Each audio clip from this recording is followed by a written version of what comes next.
കർത്താവിന്റെ നാമം വാഴ്ത്തപ്പെടുമാറാകട്ടെ. ഏവർക്കും ക്രിസ്തീയ വന്ദനങ്ങൾ.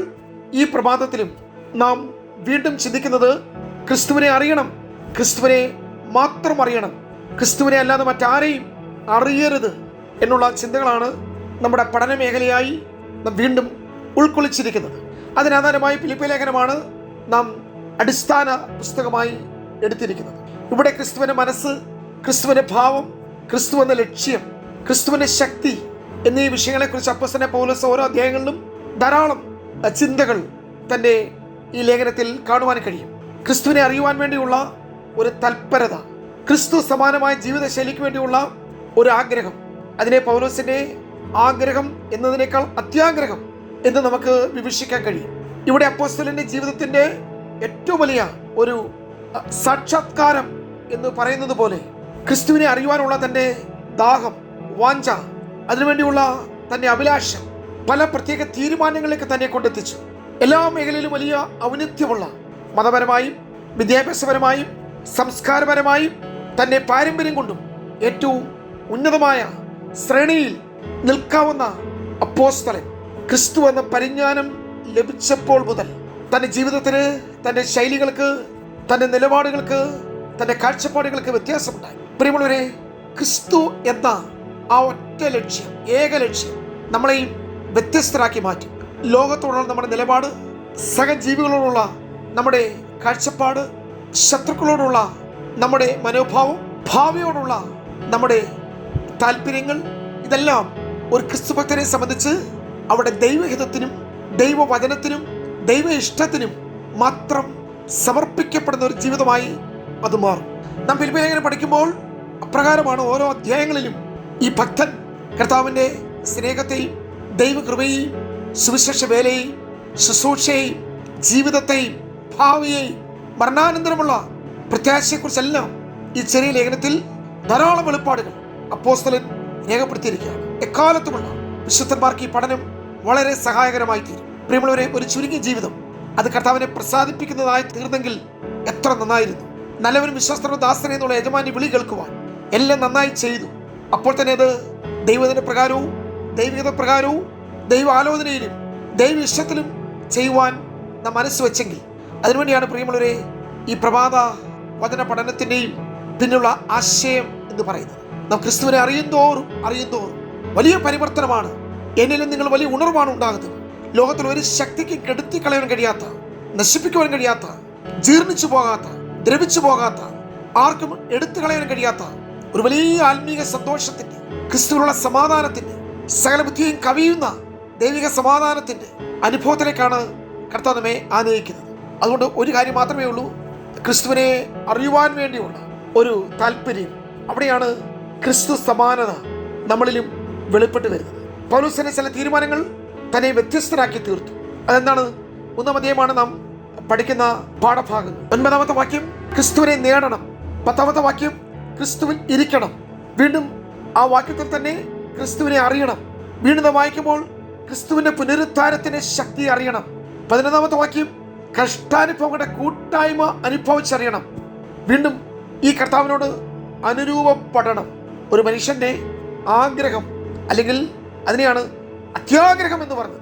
അപ്പോസ്തലൻ ഇതുവരെ കർത്താവിനെ അറിഞ്ഞിട്ടില്ലേ? ഡമാസ്കസിൽ വെച്ച് കർത്താവുമായി നേരിട്ടുള്ളൊരു എൻകൗണ്ടർ, ദൈവശക്തിയുമായ ഒരു ഏറ്റുമുട്ടൽ തനിക്ക് ഉണ്ടായതല്ലേ? തന്നോടുകൂടെ അനേകർ യാത്ര ചെയ്തപ്പോൾ എല്ലാവരും വെളിച്ചം കണ്ടുവെങ്കിലും വെളിച്ചത്തിൽ കൂടെയുള്ള ദൈവശബ്ദം ശൗൽ മാത്രമേ കേട്ടുള്ളൂ. ശൗലിനോട് മാത്രമേ കർത്താവ് ചോദിച്ചുള്ളൂ, നീ എന്നെ ഉപദ്രവിക്കുന്നത് എന്ത് എന്ന്. കൂടെ സഞ്ചരിച്ചവരെല്ലാവരും വെളിച്ചം കണ്ടു, പക്ഷെ ദൈവശബ്ദം കേട്ടില്ല. പൗലോസ് വെളിച്ചവും കണ്ടു, അതിൽ വെളിപ്പെട്ടു വന്ന ദൈവശബ്ദവും താൻ കേട്ടു. യഥാർത്ഥത്തിൽ ഇപ്പോൾ ഇവിടെ ഉപദ്രവിക്കപ്പെട്ട് അടിയേറ്റ് കാഴ്ച പോയി വഴിത്തലക്കൽ വീണ് കിടക്കുന്നത് ശൗലാണ്. ശൗല് തിരിച്ചു ചോദിക്കേണ്ട ചോദ്യമാണ് കർത്താവ് നേർ വിപരീതമായി അങ്ങോട്ട് ചോദിച്ചത്. അല്ലെങ്കിൽ ശൗല് ദൈവത്തോട് ചോദിക്കേണ്ട ചോദ്യമാണ് ദൈവം തിരിച്ച് ശൗലിനോട് ചോദിക്കുന്നു. എന്താണ് ശൗല് ചോദിക്കേണ്ട ചോദ്യം? എന്തിനാണ് എന്നെ വെറുതെ ഉപദ്രവിക്കുന്നത്? പക്ഷേ നമ്മുടെ കർത്താവ് ശൗലിനോട് ചോദിച്ചു, മുള്ളിന് നേരെ ഉദയ്ക്കുന്നത് നിനക്ക് വിഹിതമല്ല. അത് ദൈവശബ്ദമാണെന്നും കർത്താവാണെന്നും താൻ ദൈവത്താൽ സന്ദർശിക്കപ്പെട്ട വ്യക്തിയാണെന്നും ദൈവവുമായിട്ടുള്ളൊരു ഏറ്റുമുട്ടലാണ് ഇവിടെ ഉണ്ടായതെന്നും ഇതൊരു ഡിവൈൻ എൻകൗണ്ടർ ആണെന്നും തന്നെ ദൈവം തൊട്ടതാണെന്നും തനിക്ക് മനസ്സിലായി. അതുകൊണ്ടാണ് താൻ ആദ്യം ഇപ്രകാരം ആ ചോദ്യത്തിന് പ്രതികരിച്ചത്, നീ ആരാകുന്നു കർത്താവേ, ഞാൻ നിനക്ക് എന്ത് ചെയ്യണം? അതെ, ശൗലിൻ്റെ ഒന്നാമത്തെ ചോദ്യം നീ ആരാകുന്നു, രണ്ടാമത്തെ ചോദ്യം ഞാൻ നിനക്ക് വേണ്ടി എന്ത് ചെയ്യണം? പ്രിയമുള്ളവർ, ഈ ചോദ്യം ദമസ്കോസിൻ്റെ വഴിത്തലക്കൽ വെച്ച് ചോദിച്ച ചോദ്യം മാത്രമല്ല, തൻ്റെ ജീവിതത്തിൻ്റെ ശുശ്രൂഷയുടെ സമാപനം വരെ ഈ ചോദ്യം അപ്പോസ്തലൻ ചോദിച്ചുകൊണ്ടേയിരുന്നു. യേശു ആരാണെന്ന് അറിയുവാനുള്ള തൻ്റെ താല്പര്യം, അവൻ്റെ ശക്തിയെ, അവൻ്റെ മഹത്വത്തെ അറിയുവാനുള്ള തൻ്റെ ആഗ്രഹം. പൗലോസ് ഇച്ഛിച്ചതും ചിന്തിച്ചതും ആശിച്ചതും ലൗകികമായതല്ല, സ്ഥാനമാനങ്ങളല്ല, നേട്ടങ്ങളല്ല, താൽക്കാലിക വിജയങ്ങളല്ല, ഈ ലോകത്തിൻ്റെ സുഖങ്ങളല്ല, കൂടുതൽ മെച്ചമായ ആനന്ദകരമായ ജീവിതം ലഭിക്കുമെന്നുള്ള ഒരു ആഗ്രഹമല്ലായിരുന്നു. യേശുവിനെ അറിയണം, യേശുവിനെ നേടണം, യേശുവിൽ ഇരിക്കണം, കഷ്ടാനുഭവങ്ങളുടെ കൂട്ടായ്മ അറിയണം, പുനരുത്ഥാനത്തിൻ്റെ ശക്തി അറിയണം, അവസാനമായി അവനോട് അനുരൂപപ്പെടണം. ഇതാണ് പ്രിയമുള്ളവരെ ഫിലിപ്പിയ ലേഖനത്തിൻ്റെ പ്രതിപാദ്യ വിഷയം. ശൗൽ ദമസ്കോസിൽ വെച്ച് കണ്ട വെളിച്ചം തന്നെ പുറമേ അന്ധതയുള്ളവനാക്കി തീർത്തെങ്കിലും തൻ്റെ ഹൃദയദൃഷ്ടി തുറക്കപ്പെട്ടു, ആത്മദൃഷ്ടി പ്രകാശിപ്പിക്കപ്പെട്ടു. ജീവനുള്ള ദൈവത്തെ കാണുവാൻ കഴിയാതെ ഇരുട്ട് മൂടിക്കിടന്ന തൻ്റെ അകത്തെ കണ്ണുകൾ തുറക്കപ്പെട്ടു. തന്നെ വിളിയാനുള്ള ആശ താൻ തിരിച്ചറിഞ്ഞു.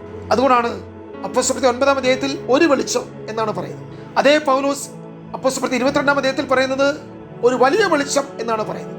വീണ്ടും 26-ാം അധ്യായത്തിൽ അപ്പോസ്തലൻ പറയുന്നത് സൂര്യൻ്റെ വെളിച്ചത്തെ കവിയുന്ന വലിയൊരു പ്രകാശം. ഇവിടെ ആർക്കാണ് മാറ്റമുണ്ടായത്? വെളിച്ചത്തിനാണോ പൗലോസിനാണോ? വെളിച്ചത്തിനൊരു മാറ്റമുണ്ടായത് അതേ വെളിച്ചം തന്നെയാണ്. പക്ഷേ കാഴ്ചപ്പാടുകൾ മാറി, വെളിപ്പാടുകൾ മാറി. തന്നെ കർത്താവ് സന്ദർശിച്ച നിമിത്തമായിട്ടുള്ള ആ ഒരു ഡിവൈൻ എൻകൗണ്ടർ എന്താണെന്ന് തനിക്ക് കൂടുതൽ ആഴത്തിൽ ബോധ്യപ്പെട്ടു. അവിടുന്ന് തുടങ്ങിയ തൻ്റെ ജീവിത സമസ്യ ഒരു അപ്പോസ്തലിക യാത്ര, കർത്താവിനെ മാത്രം അറിയുവാൻ, ക്രിസ്തുവിനെ അല്ലാതെ മറ്റൊന്നും അറിയാതിരിക്കുവാൻ, തനിക്ക് പ്രശംസിക്കുവാനും പുകഴുവാനും ഉന്നതമേറിയ അനുഭവങ്ങൾ ഉണ്ടായിരുന്നു. പക്ഷെ അതിനോടെല്ലാം താൻ വിട പറഞ്ഞിട്ട്, തിരസ്കരിച്ചിട്ട്, വേണ്ട എന്ന് വെച്ചിട്ട്, നിരസിച്ചിട്ട്, തള്ളിക്കളഞ്ഞിട്ട്, വലിച്ചെറിഞ്ഞിട്ട് ക്രൂശിന്റെ പിന്നാലെ, ക്രൂശിക്കപ്പെട്ടവന്റെ പിന്നാലെ, കഷ്ടമനുഭവിച്ചവന്റെ പിന്നാലെ, നസ്രയന്റെ പിന്നാലെ, ഈ വിശ്വാസ മാർഗത്തിനു വേണ്ടി, കൃപയുടെ സുവിശേഷത്തിനു വേണ്ടി ഒരുവൻ സമർപ്പിക്കപ്പെട്ടതിന്റെ ഉൾക്കാഴ്ചയാണ് ഫിലിപ്പിയ ലേഖനത്തിൽ നമുക്ക് ലഭിക്കുന്നത്. നമുക്ക് ഈ പുസ്തകം പഠിക്കാം, നമുക്ക് ആഴത്തിൽ വിചിന്തനം ചെയ്യാം. ഇന്ന് പകൽക്കാലം ഈ പഠനം നമ്മുടെ ജീവിതത്തിലും അനുഗ്രഹമായി തീരട്ടെ. God bless.